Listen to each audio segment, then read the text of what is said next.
Hello everyone, I'm Bhavna Sani and I'm back with a new video for class 10th and finally आज हम अपने last day है marathon में and उसमें हम last chapter करेंगे globalization. But before moving ahead, I have an important announcement to make and वो important announcement ये है that from 1st February to 15th February we are doing sample papers. SST के sample papers है, रोज 2 sample papers upload किए जाएंगे.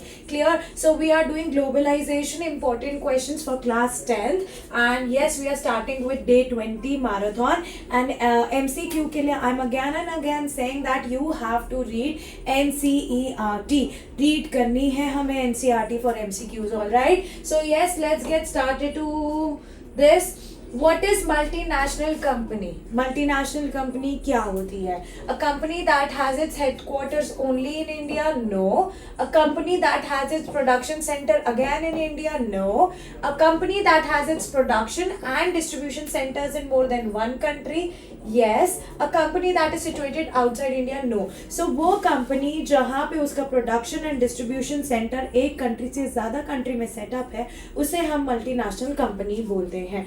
Investment made bye MNC is called. MNC एक multinational company है, मतलब अलग अलग नेशंस में सेटअप हुई है और जो भी इन्वेस्टमेंट एक मल्टीनेशनल कंपनी करती है तो ऑब्वियसली वो एक फॉरेन कंट्री में जाके करती है तो उसे फॉरेन इन्वेस्टमेंट बोलते हैं. So yes, investment no, foreign trade no, it is foreign investment. Clear? A multinational company is a corporate organisation that owns and control production in more than one country.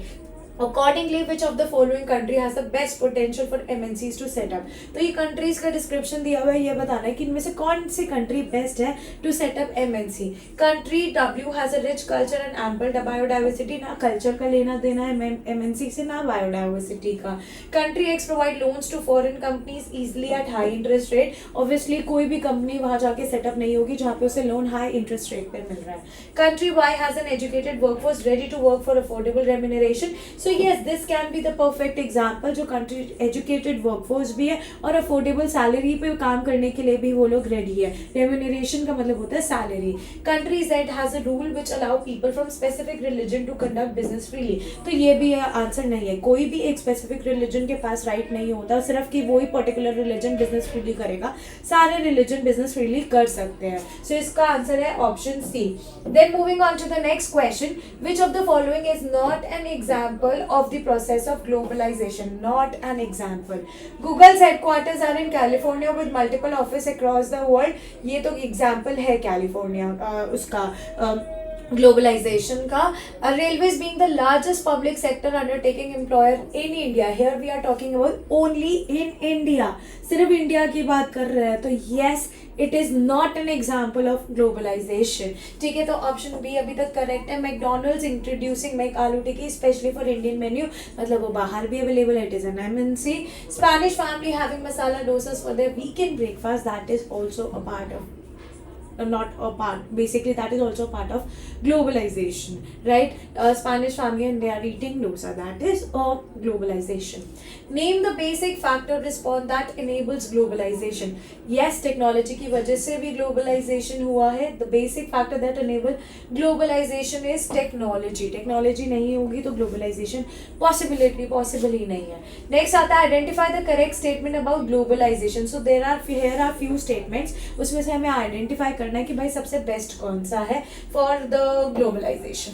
Removal of barriers by government. Yes, government ने barriers remove कर दिए. बहुत सारे trade barriers होते हैं तो जब globalisation possible करना होता है ना तो गवर्नमेंट को वो बैरियर्स को रिमूव करना होता है. ठीक है. Foreign companies are allowed to set up factory. Yes, in any country when foreign companies are allowed to set up a factory, yes, that is the process of globalization. Has enabled all company to increase their investment? No, this is not the part of globalization. Has lessened foreign investment and foreign trade. अगर foreign investment और foreign trade ही कम कर दिया तो वो globalization नहीं कहलाएगा. So statement 1 and 2. So option A. Clear? Tax on import is called. अब tax on import, जब इम्पोर्ट हम कोई चीज़ करते हैं उस पर जब टैक्स लग जाता है उसे क्या कहते हैं? उसे ट्रेड बैरियर कहते हैं. ठीक है। सो ट्रेडिंग पे बैरियर लगाने की कोशिश करी जाती है, ठीक है। सो टैक्स और import is an example of trade barrier, ताकि इंडियन प्रोडक्ट्स भी ज़्यादा चले या उस पर्टिकुलर कंट्री के प्रोडक्ट्स ज़्यादा चले। When did the Indian government introduce a policy of liberalisation known as new economic policy? तो न्यू इकोनॉमिक पॉलिसी कब इंट्रोड्यूस करी गई थी, एंड वो पॉलिसी किससे रिलेटेड है? लिबरलाइजेशन से। कब इंट्रोड्यूस करी थी? इन 1991, ठीक है। कब इंट्रोड्यूस करी थी? In 1991। Clear? Then moving on to the next question, liberalisation क्या होता है? More trade? No. Removing barriers और restriction set by the government? Yes. Liberalisation का मतलब ही यही होता है कि जितने भी बैरियर्स है उसको रिमूव कर दो और रिस्ट्रिक्शंस जो गवर्नमेंट ने लगाई है उसको रिमूव करो। Liberalisation is basically freedom in business, right? Checking barriers by the government, help from the government. No. Which of the following policy decision by the central government could potentially serve as a trade barrier? तो इनमें से कौन सा policy decision है central government का which could serve as a trade barrier? A.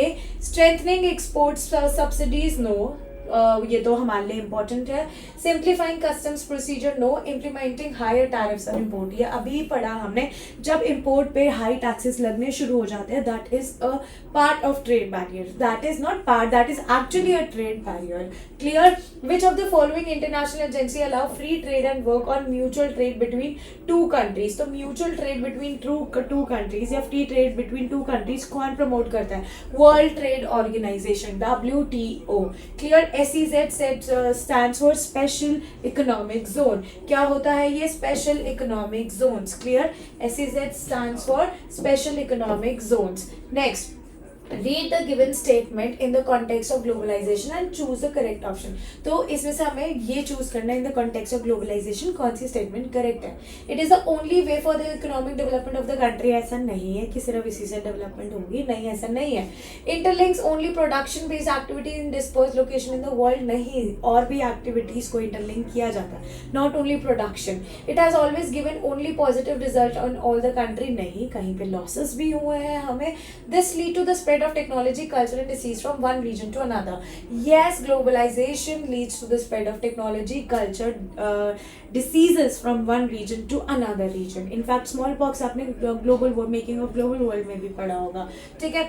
A situation in which all the country reap equally the benefit of foreign trade equally is known as? ठीक है। अब एक वो सिचुएशन जिसमें जितनी भी कंट्रीज है दे रीप इक्वली, ठीक है, बेनिफिट्स जो फॉरेन ट्रेड है वो भी उनको इक्वली मिल रहे हैं, ठीक है। That is known as internationalisation? No, that is known as fair globalisation. Clear? उसे क्या बोलते हैं? Fair globalisation. Next, evaluate the impact of opening foreign trade on the global economy by identifying the appropriate statement among the following options. तो ये कुछ statement दी हुई है और उसमें बोला है हमें क्या इवैल्यूएट करना है? Impact of opening foreign trade on the global economy. Statement 1 कहती है the choice of goods in the market increases. ठीक है, यस, अगर हम इम्पोर्ट एक्सपोर्ट कर रहे हैं तो हमारे लिए भी चॉइसेस जो है गुड्स की वो बढ़ जाती है। अब we have different types of product, मतलब एक प्रोडक्ट का टाइप हमें डिफरेंट ब्रांड्स में डिफरेंट क्वालिटी में अवेलेबल है, ठीक है। Producer from two country closely compete against each other despite the distance between their location. So yes, अलग अलग कंट्री के जो प्रोड्यूसर्स है they are competing with each other even though they are sitting far away from each other. So this is also correct. Then foreign trade thus result in connecting the market or integration of market in different country. तो ये जो third statement है ये भी सही है कि जो फॉरेन ट्रेड है वो रिजल्ट बेसिकली फॉरेन ट्रेड से मार्केट्स कनेक्ट हो रही है अलग अलग कंट्री की। The quality of the product is always good? No, this is not true to say that की क्वालिटी हमेशा गुड होगी। तो statement 1, 2 and 3 are appropriate, so this is option B. Statement 1, 2 and 3 are appropriate. All right, then moving on to the next question. This is a case based question. मैं case study read करती हूँ and I want you to read it with me as well. Read the source given below and answer the following question. Ford Motors, an American company, is one of the world's largest automobile manufacturers with production spread over 26 countries of the world. Ford Motors came to India in 1995 and spent rupees 1700 crore to set up a large plant near Chennai. This was done in collaboration with Mahindra and Mahindra, a major Indian manufacturer of jeeps and trucks. By the year 2004, Ford Motors was selling 27,000 cars in the Indian market, while 24,000 cars were exported from India to South Africa, Mexico and Brazil. The company wanted to develop Ford India as a component supplying base for its other plant across the globe. So answer the following MCQs, the most appropriate option. The passage given above relates to which of the following? क्या ये increase employment है? नहीं. Foreign investment है? Yes, it is a foreign investment. Clear? It is a foreign investment. According to the given passage, Ford Motors can be termed as multinational company based on which of the following option? So yes, we can call Ford Motors as multinational company, but according to which option? Production of different types of automobiles? No. Largest automobile manufacturer in the world? No, because of the large scale export of cars across the globe. No. Industrial and commercial ventures across the globe. So yes, Ford Motors के industrial और commercial ventures are all over the globe. That is the reason it is considered as multinational company. Clear? Then moving on to the next question. By setting up their production plant in India, Ford Motors wanted to. अब Ford Motors ने क्या किया? Production plant India में set up किया. इससे वो क्या करना चाहते थे? A, collaborate with leading Indian automobile company. क्या वो इंडियन लीडिंग ऑटोमोबाइल कंपनी के साथ कोलैबोरेट करना चाहते थे? No. Satisfy the demands of American, African and Indian markets? No. Tap the benefit of low cost production and a large market? Yes, they wanted to get tap the benefit of low cost production and large market. और MNCs वहीं जहाँ पे जाके setup होती है जहाँ पे उनकी प्रोडक्शन कॉस्ट कम होती है और मार्केट नियर बाय होती है. ठीक है. Take over small automobile manufacturing units in India? No. Ford Motors wished to develop Ford India as component supplying base for its other plant across the globe. Is evidence of promoting local industries in India? No. Merging trade from different countries? No. Supplying jobs to workers in India? No. Interlinking of production across the country. So yes, Ford Motors want to interlink their production activities across the countries. Clear? Now, yes, MNCs buy at cheap rate. अब ये वाला question है ना, this is match the following. What it is? It is match the following. So let's do this question, match the following. MNCs buy at cheaper rates from small producers. So cheaper rates पे small producers से खरीदते. तो according to NCERT इसका answer है B part, that is garment, footwear and sport items. MNC से cheap rate पे small producers से खरीदती है. ठीक है. Quotas and taxes on import are used to regulate trade. Yes, these are known as trade barriers. ये अभी हमने पढ़ा भी है. तो इसका क्या होगा answer? Trade barriers. Quotas and taxes on import, they are the trade barriers. Okay. Then उसके बाद आता है Indian companies who have invested abroad. अच्छा, कौन सी इंडियन कंपनीज है जिन्होंने अब्रॉड इन्वेस्ट किया है? That is Tata Motors, Infosys and Ranbaxy. Clear? उसके बाद IT has helped in spreading of production of services. So IT has helped in spreading of production of services. इसका कैसे उन्होंने production of services को help किया? Through call centers. ठीक है. Several MNC have invested in setting up factories in India for production. अभी हमने Ford Motors का भी example करा. So automobile. ठीक है. So automobile. So moving on to the next one. What are multinational corporations? अभी हमने MCQ में भी इसे करा. An MNC is a company that owns or controls production in more than one nations. MNCs set up offices and factories for production in region where they can get cheap labor and other resources. This is done so that the cost of production is low and MNC can earn greater profits. Clear? Next is in what way MNC is different from other companies. MNC other companies से different क्यों है? Domestic companies tend to restrict their operations to the country of origin while multinational corporations operate in more than 2 countries. Example, Infosys. Company expand globally for many reasons, mostly to obtain new market, cheaper resources and reduction in operational costs, all of which significantly affect financial management. These benefits also increase the risk faced by the multinational corporation. Unlike their domestic financial management counterparts, multinationals are subject to exchange rates that differ based on the prevailing inflation rate in the foreign country where they operate. ठीक है. अब ये question ऐसे भी आ सकता है कि MNC और नेशनल कंपनी में डिफ्रेंशिएट करो. ठीक है. या फिर MNC और डोमेस्टिक कंपनी के में डिफ्रेंशिएट करो. ठीक है. अब डोमेस्टिक कंपनी की बात करें तो उसका जो ऑपरेशन है वो एक ही कंट्री में होता है. ठीक है. सबसे पहला पॉइंट.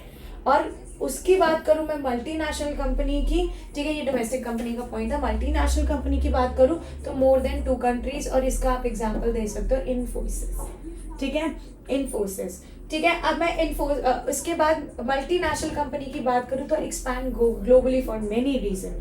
पहला रीजन क्या है? To obtain new market, cheaper resources, reduction in operational cost of which significantly affect financial management, और ये जो बेनिफिट है वो इंक्रीज कर देते हैं risk which is faced by multinational corporation. ठीक है।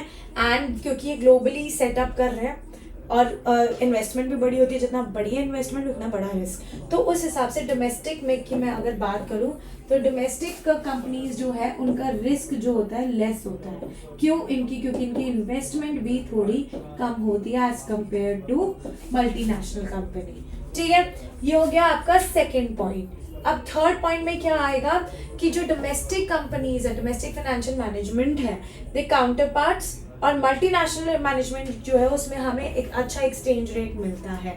ठीक है, फॉरेन करेंसीज आती है। ठीक है, जिसका इन्फ्लेशन रेट भी जो फॉरेन करेंसी है उनका इन्फ्लेशन रेट बढ़ता जाता है, which is obviously better for our country. Clear on the prevailing.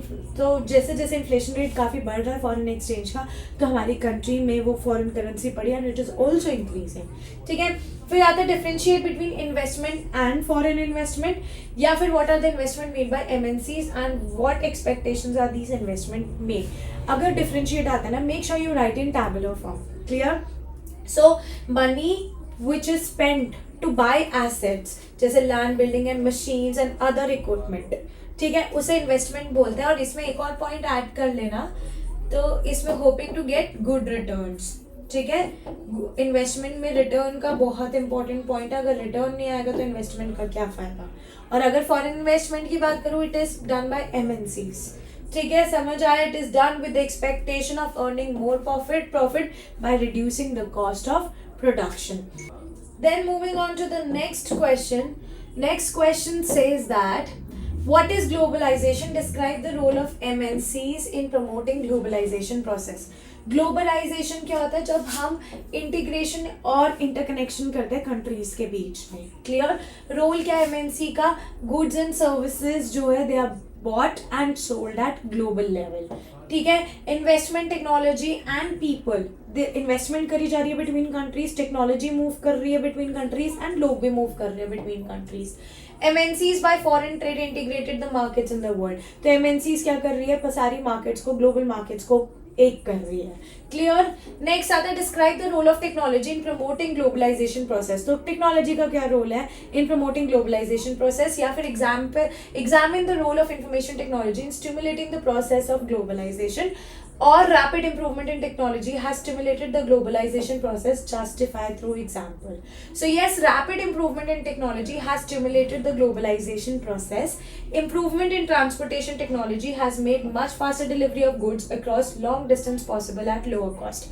ठीक है, सबसे पहले क्या एक्सप्लेन किया हुआ है कि जितना टेक्नोलॉजी जल्दी जल्दी इंप्रूव हो रही है उतना ग्लोबलाइजेशन हमारा अच्छा हो रहा है। ट्रांसपोर्टेशन टेक्नोलॉजी काफी इंप्रूव हो गई है, जिससे हम फास्टर डिलीवरी कर सकते हैं गुड्स एंड सर्विसेज की एट लॉन्गर distance also.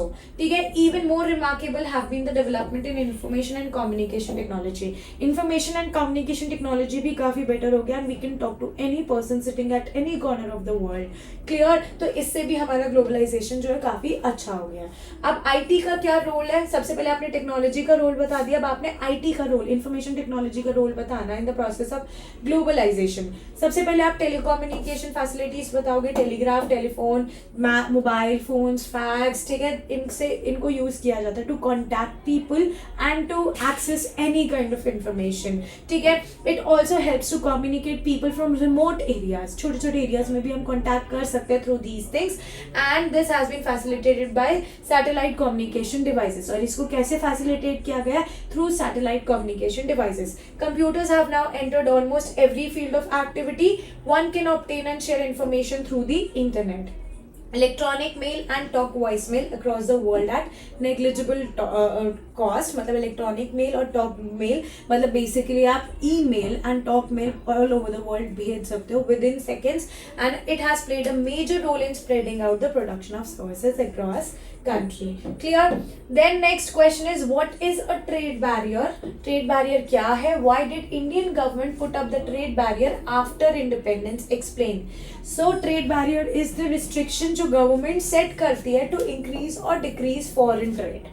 ठीक है। अगर उसे फॉरेन ट्रेड इंक्रीज करना होगा तो टैक्सेस कम कर देगी, अगर फॉरेन ट्रेड डिक्रीज करना होगा तो फॉरेन गुड्स पे टैक्सेस बढ़ जाएंगे और गुड महंगा हो जाएगा और लोग नहीं खरीदेंगे। Clear. So restriction set by the government to increase और decrease foreign trade is called trade barriers. For example tax on imports, quotas, the government place a limit on number of goods that can be imported. तो limit लग जाती है कि कोटा क्या होता है, कि कोटा होता है कि इतना ही तुम एक पर्टिकुलर अमाउंट ऑफ गुड जो है वो इंपोर्ट कर सकते हो, उससे ज्यादा नहीं। ठीक है।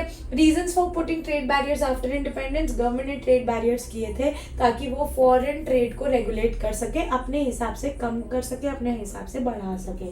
ट्रेड बैरियर्स क्यों यूज किए जाते हैं, ताकि डोमेस्टिक इंडस्ट्रीज को फॉरेन इंडस्ट्रीज से बचा के रखे। ठीक है। और जो कॉम्पिटिशन है फॉरेन कॉम्पिटिटर्स, उससे न्यू बॉर्न इंडस्ट्रीज ना सेटल नहीं हो पाती, तो न्यू बॉर्न इंडस्ट्रीज अच्छे से सेटल हो सके और उनका फॉरेन इंडस्ट्रीज के साथ आते ही कॉम्पिटिशन ना हो, तो इसलिए रिस्ट्रिक्शंस लगाए जाते हैं, ट्रेड बैरियर्स लगाए जाते हैं। ठीक है। A group of company in India wishes to import high quality ACs from South Korea but have to pay huge import tax. अब क्या है, इंपोर्ट टैक्स काफी ज्यादा बढ़ गया, मतलब वो प्रोडक्ट महंगा हो गया, मतलब उसमें ट्रेड बैरियर्स लगा हुआ है। ट्रेड बैरियर से क्या हुआ, टैक्सेस बढ़ गए तो प्रोडक्ट महंगा हो गया, तो लोग उसे नहीं खरीदेंगे।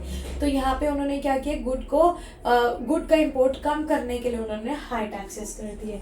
ठीक है। and them which would make AC very expensive leading to decline in their sale. Ascertain the role of import tax in this situation. तो import tax is acting as a trade barrier.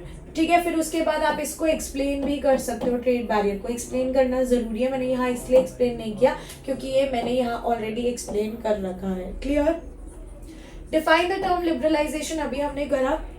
जब हम इन barriers को remove कर देते हैं या इन restrictions को remove कर देते हैं, उसे लिबरलाइजेशन कहते हैं। 3 रीजन बताने इंडियन गवर्नमेंट के कि उन्होंने 1991 में लिबरलाइजेशन क्यों शुरू किया था, ताकि डोमेस्टिक प्रोड्यूसर जो है वो ग्लोबल कंपटीशन फेस कर सके। ठीक है। कंपटीशन वुड कंप्लीशन नहीं है, ये कंपटीशन है। Competition would improve the quality of the good. अब जब आपका किसी से कंपटीशन होगा तो आप ऑब्वियसली उससे बेटर गुड बनाने की कोशिश करोगे, and international organization supported this. Clear. Now what is the aim of WTO? WTO का main aim क्या है? WTO की बात करूँ, it is to liberalize international trade. Functions क्या है WTO के? It establishes rules regarding international trade. ठीक है। First thing, it establishes rule regarding international trade and see that these rules are obeyed. After that, it establishes a forum for trade negotiation, and next is to handle trade dispute. Trade dispute को भी वो easily handle कर सके। Clear?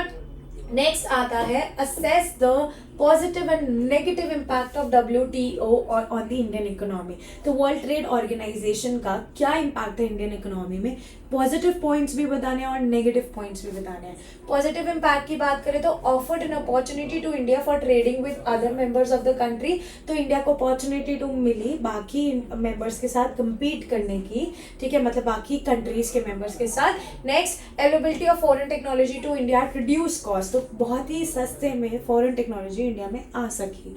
ठीक है। Negative impact क्या है कि बहुत सारे जो लॉज है WTO के, वो इंडिया डेवलपिंग कंट्रीज के लिए अनफेवरेबल है, और इंडिया एक डेवलपिंग कंट्री है।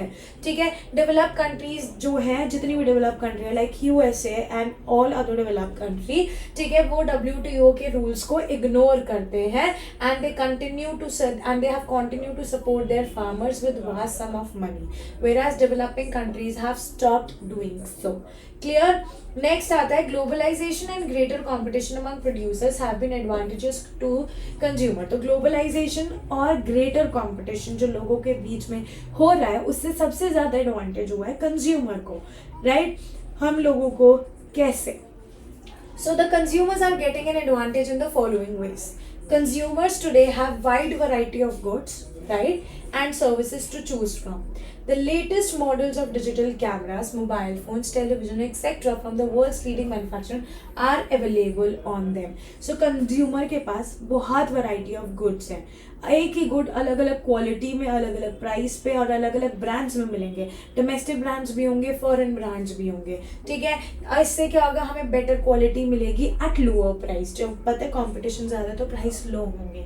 Greater competition among producers have raised production standard. अब जितना ज़्यादा कंपटीशन होगा प्रोड्यूसर्स के बीच में, it has raised production standards and it has resulted in high standards of living. Clear? What are the harmful effect of MNCs on a host country?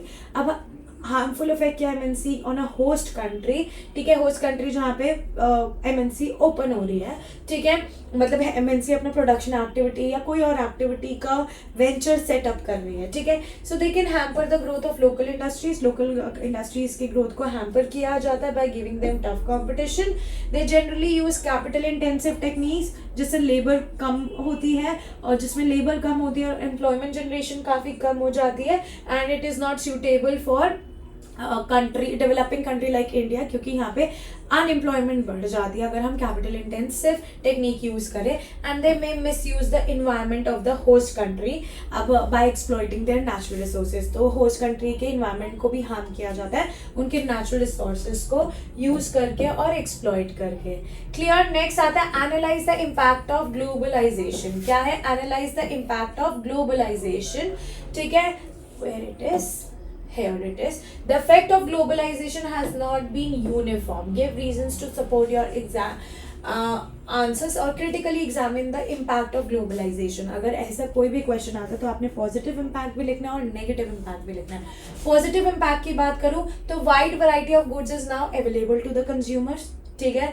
अच्छे quality के product lower prices पे available है, new jobs available हैं, local companies prosperous कर गई हैं by supplying raw material to the industries. Top industries की बात करूँ जैसे टाटा मोटर, इन्फोसिस, रैनबैक्सी, ये एक MNCs बन गई है। और जो लोकल कंपनीज है they have been able to invest in newer technologies and production methods. Negative impact की बात करूँ तो ग्लोबलाइजेशन से सस्टेनेबल डेवलपमेंट हमारा अचीव नहीं हो रहा है। It may lead to widening of income inequalities, मतलब रिच होते जाते हैं और पुअर होते जा रहे हैं और दोनों के बीच का गैप बढ़ता जा रहा है। It may lead to greater dependence of underdeveloped countries on advance country. तो जितनी भी अंडर डेवलप्ड कंट्रीज है वो एडवांस कंट्री पे बेसिकली डिपेंडेंट हो गई है। Flexibility in labour law, farm subsidies में काफ़ी जो फार्म सब्सिडीज है वो काफ़ी कम हो गई है, मतलब कट हो गई है, जिससे फार्मर्स को काफ़ी नेगेटिवली अफेक्ट हो रहा है और जितनी भी स्मॉल इंडस्ट्रीज है वो क्लोज हो गई है। इसके बाद हमारा नेक्स्ट क्वेश्चन आता है कि SEZ क्या होता है और इसके दो फीचर्स बताने हैं SEZ के। अगर मैं SEZ की बात करूँ तो special economic zone is SEZ, ठीक है। ये इंडस्ट्रियल जोन है जो गवर्नमेंट सेटअप कर रही है, जहाँ पे वर्ल्ड क्लास फैसिलिटीज प्रोवाइड करी जा रही है। About electricity, water, roads, transport, ये सब दिया जा रहा है। Storage, recreational, educational facilities. इससे क्या हो रहा है, जितनी भी फॉरेन कंपनीज है वो हम अट्रैक्ट कर सकते हैं इन SEZ एंड वो आके अपना प्रोडक्शन एक्टिविटी जो है वो सेटअप कर सकती है। अब फीचर्स क्या है SEZ के, जो कंपनीज है वो प्रोडक्शन यूनिट सेटअप करती है SEZ में and they do not have to pay taxes for initial period of 5 years। And ये जो एरियाज है उसमें वर्ल्ड क्लास फैसिलिटीज प्रोवाइड करी जाती है। Water, electricity,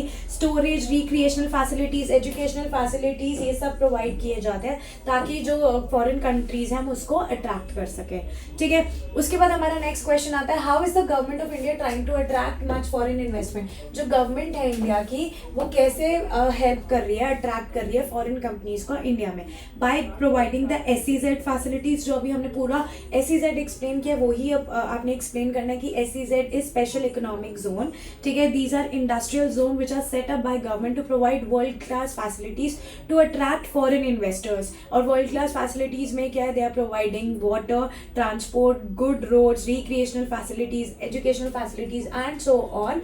more over we have flexibility in labour laws, ठीक है। लेबर लॉज काफ़ी फ्लेक्सिबल कर दिए गए हैं। पहले आपको फुल टाइम पीरियड के लिए एक लेबर को हायर करना पड़ता था, but now you can hire for short period also when the work load is very high, ठीक है। समझ आया? इससे क्या होता है, कॉस्ट ऑफ प्रोडक्शन जो है कंपनी की वो भी रिड्यूस हो जाती है। Then what is fair globalization? Fair globalization वो होती है which would create equal opportunities for all. Moreover it ensure that कि जो ग्लोबलाइजेशन के बेनिफिट्स है वो सबके साथ इक्वली शेयर किए जाए। फिर आता है कि जो गवर्नमेंट है वो ग्लोबलाइजेशन को फेयरली इंश्योर कैसे कर रही है, मोर ओवर उसके जो बेनिफिट है वो बेटर वे से कैसे इंश्योर करे जा रहे हैं, मतलब गवर्नमेंट क्या स्टेप्स ले रही है टू मेक श्योर कि जो गवर्नमेंट जो ग्लोबलाइजेशन है उसकी अपॉर्चुनिटी सबको मिले और उसका बेनिफिट सब शेयर करे। ठीक है, गवर्नमेंट ने काफ़ी सारी पॉलिसीज ऐसी बनाई है which must protect the interest not only of the rich and powerful people but all the people, मतलब कि जो